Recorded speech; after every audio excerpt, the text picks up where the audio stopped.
What if the worst thing that ever happened to you was never outside the reach of love? What if the betrayal, the humiliation, the generational pain, the memory your body still carries, what if even that was included, not excused, not approved, not justified, included? Today we are not defending religion. We are not attacking history. We are not glossing over trauma. We are stepping into the most dangerous question a human being can ask. If love is unconditional, does it withdraw when things become unbearable, or has it been present, sustaining breath, even while oscillation tore through family systems, scripture, nations, and memory? This episode will stretch you. It will press against inherited theology. It will challenge the way you interpret suffering.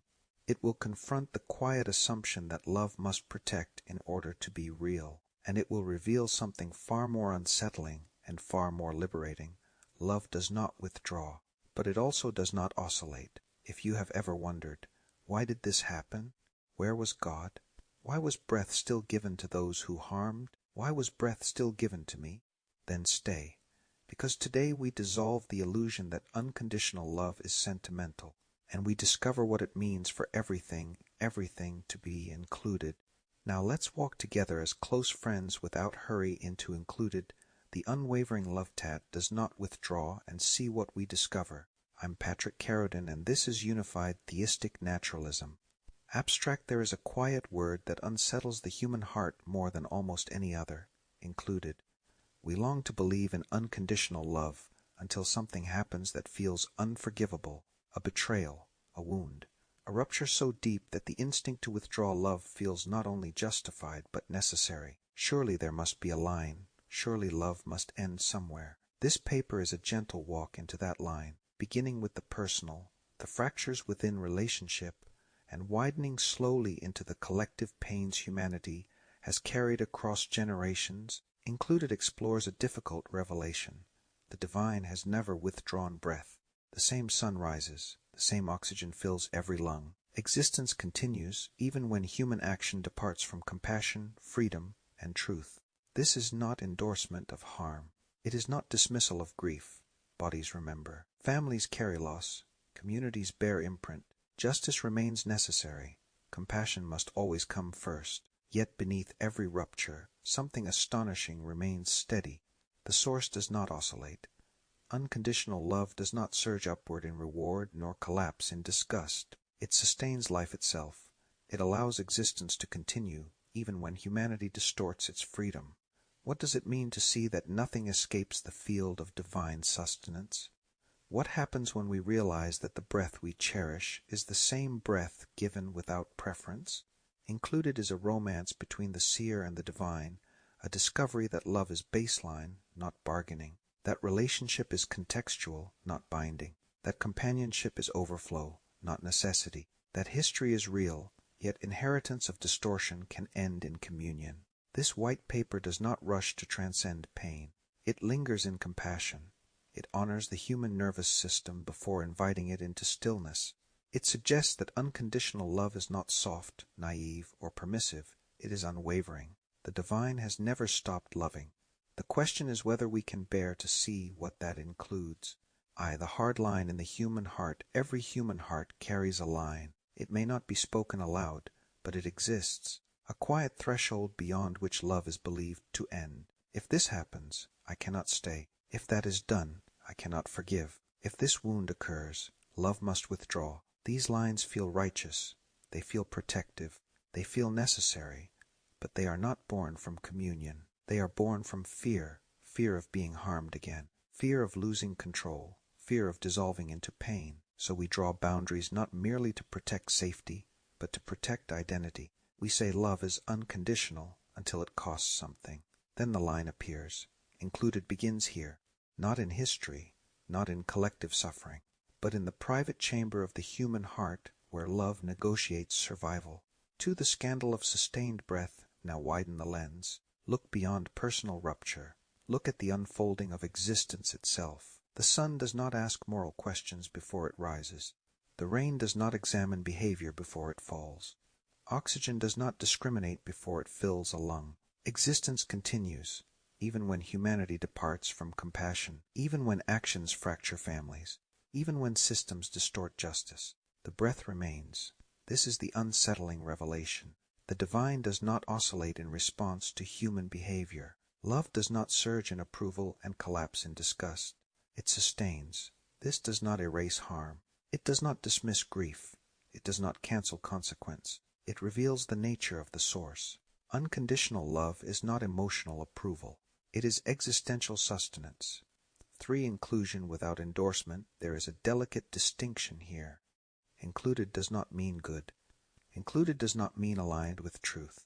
Included does not mean without consequence. It means nothing escapes existence. Distortion may unfold. Freedom may be misused. Pain may be inflicted. But the divine does not withdraw the canvas. Existence continues to hold the unfolding, even when the unfolding wounds. The difference between human morality and divine sustenance must be preserved. Humans must still pursue justice. Communities must still repair. Grief must still be honored. But beneath all of it, something unwavering remains. Love does not cease to breathe life. For justice, grief, and the nervous system before transcendence, compassion.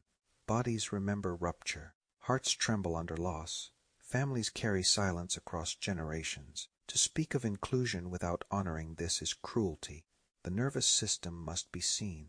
The shaking, the anger, the exhaustion, the inherited vigilance. Unconditional love does not silence these responses. It holds them without adding hatred. Communion does not rush grief. It sits beside it. Justice is not opposed to unconditional love. Justice without hatred is its highest expression. The seer does not deny pain. The seer refuses to perpetuate distortion. There is a difference. The seer and the unwavering line. The seer lives on a line that does not swing upward in pleasure nor downward in despair, not because nothing happens, but because communion reveals something steady beneath all happening. The 7 attributes, freedom, compassion, stillness, wholeness, truthfulness, non-duality, unconditional love, are not ideals to achieve.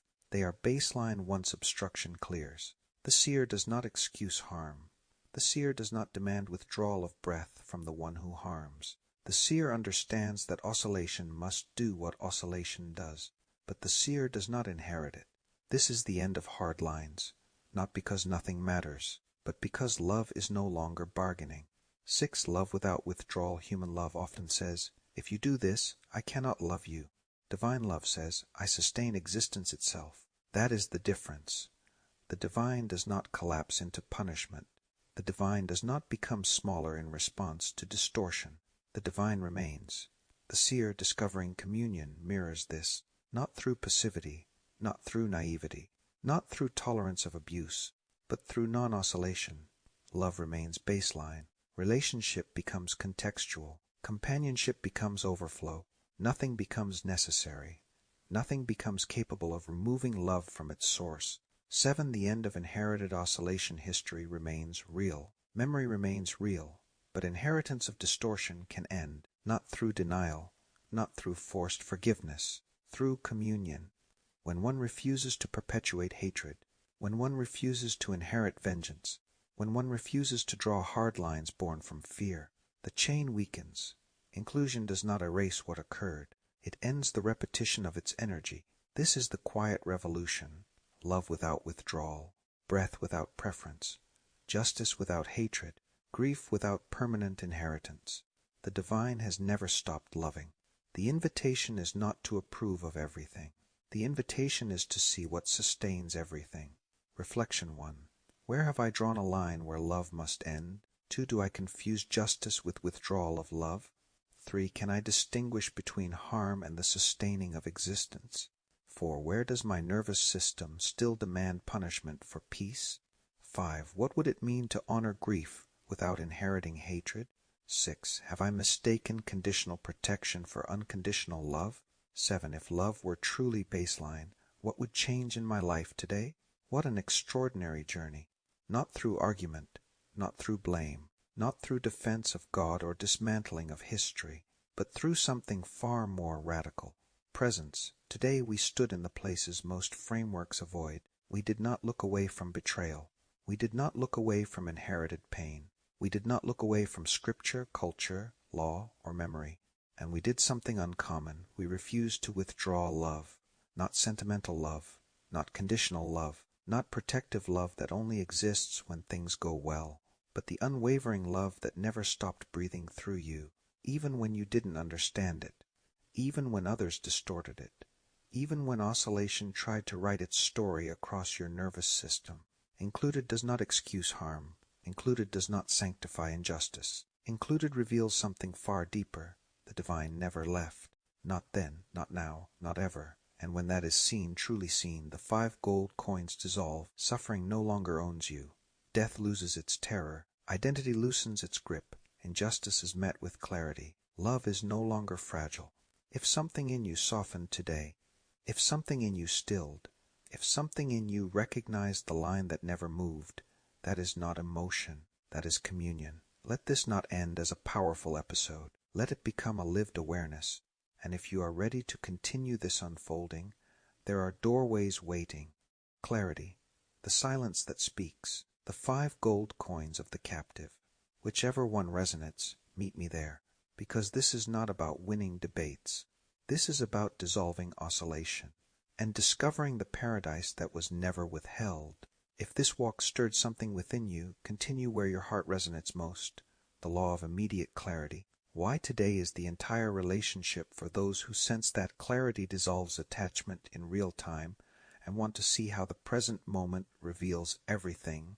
Salvation is not a gift. It is a presence for those longing to understand how communion ends oscillation without effort and how paradise is lived, not earned. When the framework becomes too tight for those who feel inherited beliefs about justice, sin, and punishment may be too small for the love they are beginning to see.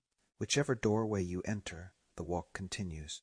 I'm Patrick Carodine, and this is Unified Theistic Naturalism.